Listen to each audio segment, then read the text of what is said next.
Name a feature you want. Good ANC, multi-point connection, good call quality, battery life, control, sound quality. The Tribit QuietPlus 72 is well worth the price here, but by no means it is perfect. We'll talk all about it today, so let's get into it.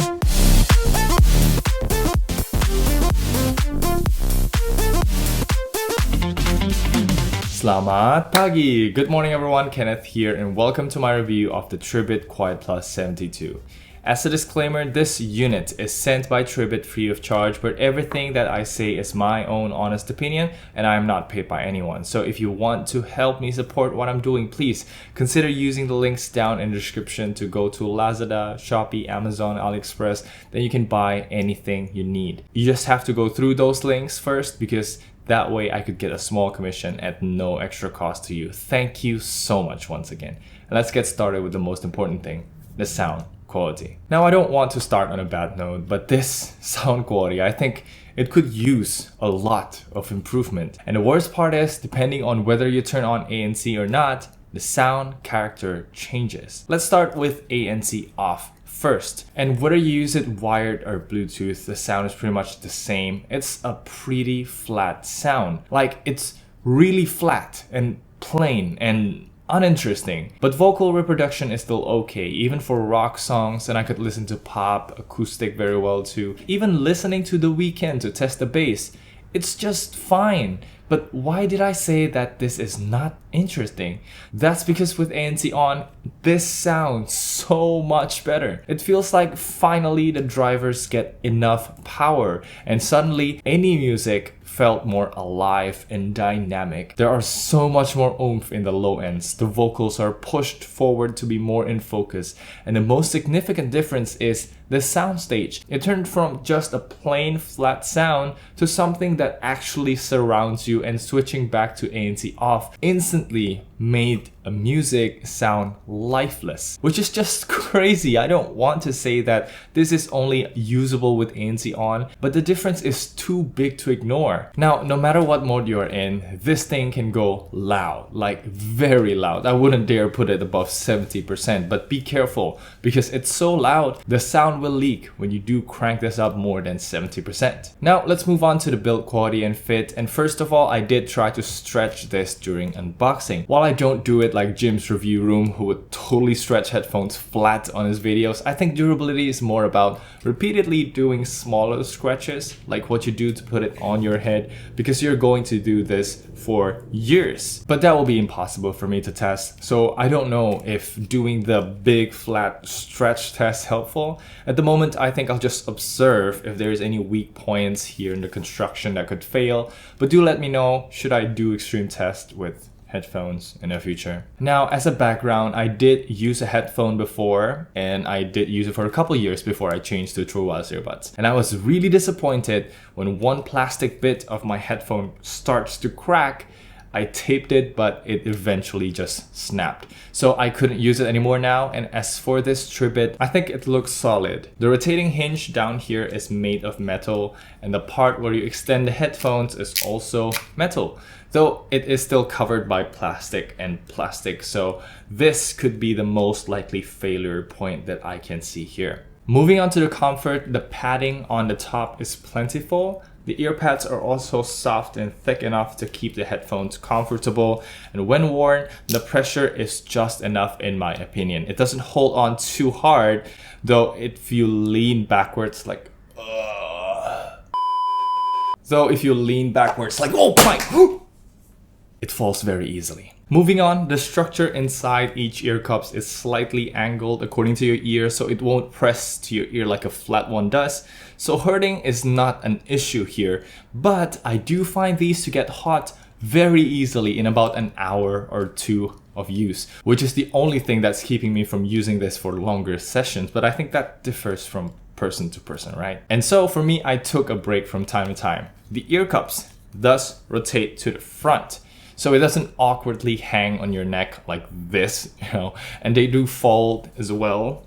I think I did mention that, but I didn't mention this. What you get once you open the box is a hard case. It is very useful to keep this safe in your bag, and you can put the included USB-C cable and the headphone jack inside as well. The only problem is the case do not have a lanyard. So if you're carrying this around, your one hand will most definitely be full just carrying this one thing. Now, the next most important thing with the case is I found that the case doesn't have that much free space, especially on the ear cups here for the headphones. So you can feel that it is really packed, especially in the center. It bulges out a little bit here, and you gotta be really careful. If you drop this or put too much pressure, like it's inside on your back and you sit on it, there's a risk of crushing the headphones inside, which is very bad, because the crack in my previous headphone was because of this exact reason. So no matter if it's a hard case or a soft case, remember to take good care of your headphones. Lastly, about the design, I think it looks pretty good. It's machined aluminum on the outside. It's got all the buttons you need to control your music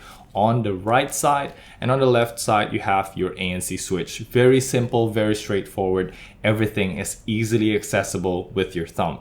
I think the chrome accents here look cool as well, but overall it's got that matte black look, which I like a lot here. Okay, now let's talk about the experience, and let's get started with battery life first. I need to improve my battery testing, I know, because nowadays I didn't have time to tweet the details in my Twitter anymore. I'm sorry for that. But from what I see, this thing lines up well with the specs. 15 hours on ANC on and 30 hours with ANC off. And if you need more, you can plug a cable in and listen offline. I mean, without the battery indefinitely. Though I wouldn't recommend this because the sound quality would be the inferior flat sounding one. So you gotta charge it for at least, a couple minutes first to get that better sound, because you have to turn the ANC on. But for better or worse, the ANC is controlled by a hardwired switch. The bad is you have to remember to turn it off every time, or else it'll just drain your battery inside the case. But the good is you know exactly how to turn it on and off. It's very simple, just a flip of a switch.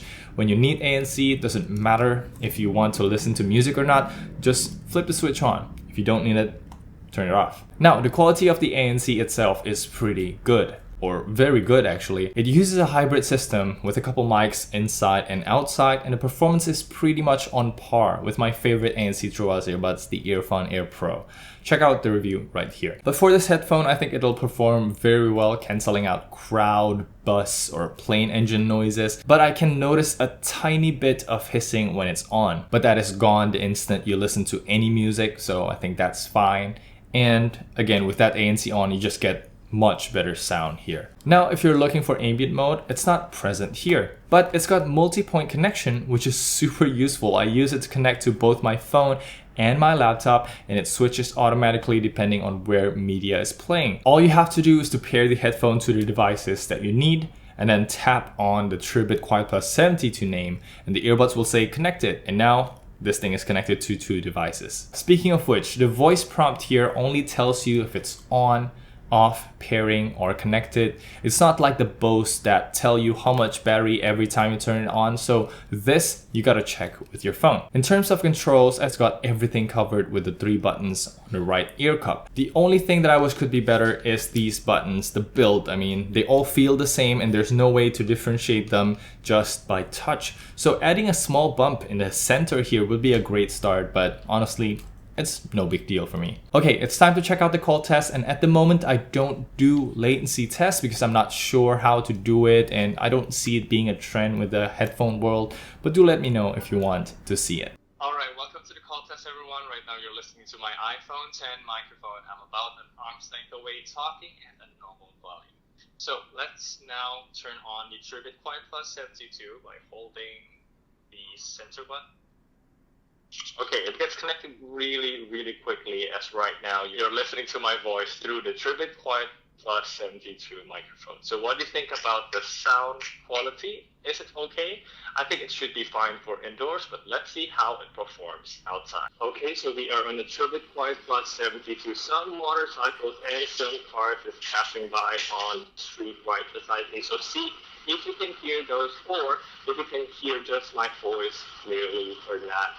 So this is what you should expect when you're doing phone calls out in the street. Let's go back upstairs and we'll finish the video. Alright, so as a conclusion, I think the Tribit QuietPlus 72 is a pretty great performer for the price. It's got multi-point connection, ANC, all the good basics for only 70 bucks. And if you check the Amazon link below, you can get it for 10 bucks less. It's a much easier recommendation for real. The only downside to this is the sound quality difference between ANC on and off. It's just not ideal how ANC on sounds so good and ANC off sounds so plain. But compared to the Tribit QuietPlus 50, its younger brother, you got a hard case here, a better ANC, better design. Not sure about the sound, but I think that's definitely worth the extra 10 bucks already. So that wraps it up for the review. Let me know what you think about my first ever review of a headphone. I'll try to review more in the future and give you a good recommendation. But for now, this is it. And if you're new to the channel, you can check out my channel intro. I'll probably link it up here. Maybe you can consider subscribing. Hit the thumbs up if you haven't. We can talk more in the comments or in my social media at NameKen. Thank you so much for watching. I'm Kenneth, and I will see you in the next one. This thing can go loud. Like, oh, okay. Okay.